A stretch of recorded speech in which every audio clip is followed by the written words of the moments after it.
qui durent, des spectacles annulés, les intermittents poursuivent leur mouvement. Une pression qui montre l'image précaire de la culture à un moment clé de l'année. Nous savons très bien que, à l'heure actuelle, ce qui compte le plus, c'est l'argent. Le travail des artistes au quotidien, le travail des artistes de l'invisible, le travail des artistes au niveau social, au niveau humain, n'a malheureusement pas une portée économique suffisamment grande pour être entendu.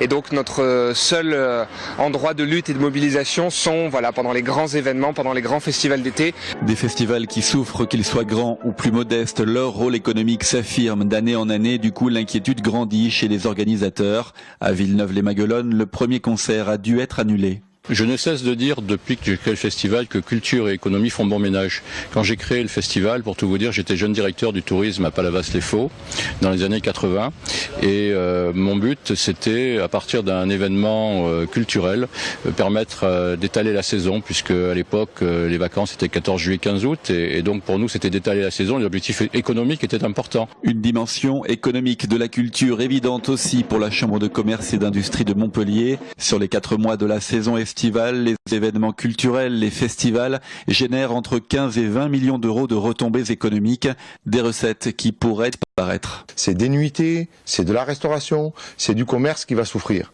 Dans un territoire qui souffre déjà énormément, il nous semble difficile de pouvoir, même si nous ne devons pas faire ingérence dans le conflit, c'est pas notre propos, mais ce que nous disons, c'est que très rapidement, il faut que ces personnes-là se mettent autour de la table pour trouver une solution par rapport à ces 4 mois qui arrivent, car c'est 4 mois importants pour la saison touristique de notre territoire.